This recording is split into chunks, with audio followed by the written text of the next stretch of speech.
अस्सलाम वालेकुम दोस्तों, उम्मीद करता हूँ आप सभी लोग खैरियत से होंगे। सऊदी अरब अगर आप जाने वाले हैं तो अब सऊदी अरब जाना इतना आसान नहीं रहेगा। नया कानून जो है वो जारी किया जा रहा है और सऊदी अरब से इंडियन लोगों को वापस किया जाएगा। कौन होंगे वो लोग, वो भी आप लोग इस वीडियो में शेयर करूंगा और कुवैत की ज़रूरी खबरें इसमें रहेंगी। कुवैत में जो है गैर मुल्क को गिरफ्तार किया गया है और कई सारी जो नर्सें गिरफ्तार हुई थी उनके बारे में एक अपडेट आया है जो मैंने कल की वीडियो में आप लोगों से शेयर किया था। और भी सऊदी अरब की ज़रूरी खबरें रहेंगी ड्राइवर लोगों के रिलेटेड कि उनको एक थोड़ी सी लापरवाही, थोड़ी सी गलती की वजह से जो है फ़ाइन लग जाएगा। तो चलिए वीडियो की शुरुआत करने से पहले आप लोगों से गुजारिश करता हूं, अगर आप लोग मेरे चैनल पे नए हैं तो चैनल को सब्सक्राइब करके ऑल नोटिफिकेशन ऑन कर लीजिए। फेसबुक इंस्टाग्राम पे अभी तक फॉलो नहीं किया तो आप मुझे फॉलो कर सकते हैं। आपके कुछ भी कंसर्न डाउट रहे कमेंट करके भी पूछ सकते हैं, आपके फीडबैक भी दे सकते हैं या फिर मुझे मैसेज करके भी इंस्टाग्राम या फेसबुक पे आप आपके सवाल पूछ सकते हैं। सबसे पहला जो अपडेट आप लोगों से शेयर करना चाहूँगा वो कुवैत के रिगार्डिंग है। कुवैत में जो है 2 गैर मुल्कियों को गिरफ्तार किया गया, फोटो में देख सकते हैं। ये लोग जो है इलीगल तरीके से शराब बना रहे थे। शराब तो ऑलरेडी वहाँ पे बैन है, आप लोगों को मालूम है, लेकिन ये लोग शराब जो है वो बैन में एक दूसरा भी वो काला कांडी कर रहे थे। ये लोग क्या कर रहे थे, जो महंगे ब्रांड होते हैं शराब के उसके रैपर, उसके कैप नकली फ्रोजरी करके नकली वैसा ही से मतलब सेम टू सेम कॉपी करके बना रहे थे और उसमें डाल रहे थे। मतलब जो पिए उसको लगे कि हम भाई बड़े ब्रांड की दारू पी रहे हैं। एक तो गलत काम इन्होंने किया दारू बनाना, उसके बाद से किसी और मतलब जो बड़ी कंपनी होती थी उनका टैग वगैरह यूज़ कर लिए। तो इन लोगों को जो है, ये लोग ऐसा नहीं कि कम कर रहे थे, पूरी फैक्ट्री थी, 15,000 बॉटल जो है वहाँ से, सॉरी 1500 बॉटल वहाँ से जो है रिस्टोर किए गए हैं और उन सबको डिस्ट्रॉय किया गया है। दोस्तों अगली खबर वो भी कुवैत से है। कुवैत में कल वाली वीडियो मैंने आप लोगों से शेयर किया था कि कई सारी नर्सें पकड़ी गई थी, लगभग 30 से ज़्यादा लोग पकड़े गए थे इंडियन।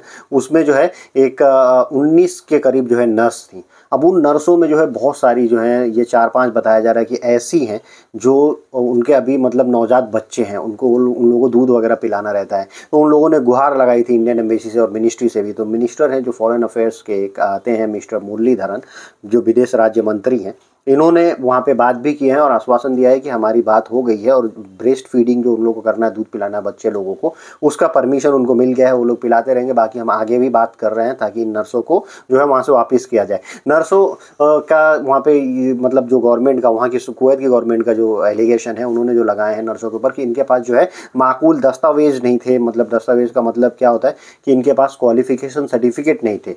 ये लोग बिना उस सर्टिफिकेशन के और नर्स का काम कर रहे थे। और इन लोगों के परिवार वालों का कहना यह है कि वो लोग जो है एजुकेटेड हैं, उनके पास वो सर्टिफिकेट है नर्स वगैरह का, वो बिना उसके नहीं काम कर रहे हैं। अब ये पैंतरा और ये चीज़ें फंसी हुई हैं दोनों के बीच में, लेकिन इसमें इंडियन एम्बेसी इन्वॉल्व हो रहा है और उन लोगों को निकालने की वहाँ से कोशिश कर रहा है। दोस्तों मैंने शुरू में कहा था कि अब सऊदी अरब जो है अब जाना बहुत ही मुश्किल है। आप लोगों को मालूम है नए नए जो है प्रोग्राम लॉन्च किए जा रहे हैं सऊदी अरब के द्वारा कि अब हम इन देशों से आदमी को बुलाएंगे तो ये टेस्ट करेंगे। आपको मालूम है स्किल वेरिफिकेशन टेस्ट ऑलरेडी जो है चल रहा है, वो टेस्ट तो करना ही पड़ता है। बिना उस टेस्ट किए जो है जो उस कैटेगरी के वीज़ा रहते हैं वो वीज़ा स्टैम्प नहीं होते हैं। अब ये लफड़ा था, अब एक नया उसमें ला दिया गया। नया क्या लाया गया, एक और चीज़ लाई गई थी एग्रीमेंट, वहाँ से एग्रीमेंट मंगाओ तब जाके वीज़ा लगता था। ये सब चल रहा है, लेकिन एक नया चीज़ और ला दिया है कि उस आदमी को सऊदी में जब तक एंट्री नहीं मिलेगी, यानी उसको सऊदी में एंट्री से पहले उसका जो है जो भी एकेडमिक क्वालिफिकेशन है उसके जॉब प्रोफाइल से मैच करता है कि नहीं, ये भी अब वो लोग देखेंगे। जो वो डॉक्यूमेंट रखता है, वो जिस काम में जा रहे हैं वो डॉक्यूमेंट जो है उसमें आ रहा है कि नहीं, इसका जो नाम दिया गया प्रोफेशन वेरिफिकेशन। अब ये प्रोफेशन वेरिफिकेशन जो है लॉन्च किया जा रहा है लगभग 62 देशों से। जो मैन पावर सऊदी अरब बुलाता है वो जो है हम सबको टेस्ट करेगा, सबका पहले देखेगा भैया आप जिस काम में जा रहे हैं सऊदी अरब, उस काम को करने के लिए आपके पास प्रॉपर क्वालिफिकेशन है कि नहीं। अब वो जब आप क्वालिफाई कर लेंगे, आप सर्टिफिकेट वगैरह दिखाएंगे, तब जाके वीज़ा लगा। आने वाले दिनों में ये क्लियर होगा कि वो सर्टिफिकेट भी कॉन्सुलेट में देने पड़ेंगे क्या, वीज़ा कैटेगरी के हिसाब से एकेडमिक सर्टिफिकेट भी देने पड़ेंगे क्या। हो सकता है आने वाले दिनों में ये क्लियर हो, तो इस पर ब्रीफ में मैं आप लोगों को फिर समझाऊंगा। लेकिन अभी समझिए कि मुश्किल जो है ये बढ़ती जा रही है। लोग आसानी करते हैं लेकिन गवर्नमेंट सऊदी की थोड़ा मुश्किल ला रही है। दोस्तों आगे जो अपडेट आप लोगों से शेयर करना चाहूँगा, सऊदी अरब में सऊदीजेशन हुआ, वहाँ पे जो है जो वहाँ के लेबर मार्केट में सऊदी लोग काम कर रहे हैं उनकी सैलरी में जो है इजाफा हुआ है। लगभग 45% तक जो है इंक्रीजमेंट देखने को मिला है, सैलरी उनकी बढ़ रही है। अब समझिए गैर मुल्कियों की सैलरी भी बढ़ रही है कि नहीं बढ़ रही है, तो आप मैक्सिमम लोग यही कहेंगे नहीं बढ़ रही है, क्योंकि हम लोग भी यहाँ से देखते हैं किस किस काम में लोग आ रहे हैं और कितनी सैलरी में आ रहे हैं। आप लोगों का क्या हिसाब है, आप लोग पिछले 2-4 सालों में देखे हैं क्या कि गैर मुल्कियों की कोई सैलरी बढ़ रही है। और सऊदी लोगों की तो 45% तक बाकायदा 5 साल के अंदर में बढ़ी है। इसका रिपोर्ट आया है, लेबर जो नेशनल लेबर ऑब्जर्वेटरी होते हैं वो लोगों ने रिपोर्ट सबमिट किया है। अब इसमें ऑफिशियली ये भी बताया गया है कि लगभग 2 लाख लोगों का 2000 मतलब 2 लाख लोगों का जो वहाँ पे मंथली सैलरी है वो 20,000 रियाल से ज़्यादा है। जो सऊदी नागरिक हैं उनकी सैलरी 20,000 रियाल से ज़्यादा है।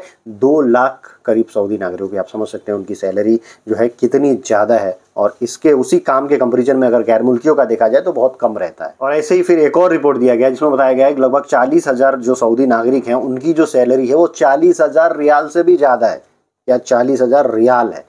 तो ये आप समझ सकते हैं। अब इसके तौर पे इंडियन लोगों की या गैर मुल्की लोगों की सैलरी जो होती है कई गुना कम होती है। और दोस्तों अगला जो खबर है वो ड्राइवर लोगों के लिए। ट्रैफिक ने सभी लोगों को अलर्ट किया है कि भाई अगर आप गाड़ियाँ चला रहे हैं वहाँ पे और 2 गाड़ियों के बीच में से आप अपनी गाड़ी को जूम से करके निकाल लिए, यानी डॉजिंग जिसको बोलते हैं, वो अगर आप लोगों ने कर लिए तो भैया मतलब उसमें क्या होता है ना कि जान का खतरा हो जाता है कि भाई सामने वाला, आपके बाजू वाला जो जिसको आप क्रॉस कर रहे हैं वो अलर्ट पे है कि नहीं, उसको आपने इंडिकेशन दिया है कि नहीं, बिना दिया आप निकल गए तो एक्सीडेंट का खतरा बढ़ता है। इसमें आपको मालूम है फ़ाइन बताया गया है 6,000 रियाल तक का फ़ाइन उस ड्राइवर के ऊपर लगेगा जो डॉजिंग करेगा 2 गाड़ियों के बीच में से। दोस्तों बात करते हैं कि इंडियन लोगों को सऊदी से निकाला जाएगा। जी बिल्कुल, ये इंडियन लोग जो है पकड़े गए हैं। आप जो है मतलब अगर आप इंडियन हैं तो शर्म से सर झुक भी जाएगी, क्योंकि इन लोगों के पास से जो है लगभग 126 किलोग्राम खाद का प्लांट, जो एक चीज़ होता है ना खेती करते हैं जिससे बनता है ड्रग्स वगैरह, तो वो खाद प्लांट लगभग 1.25 कुंटल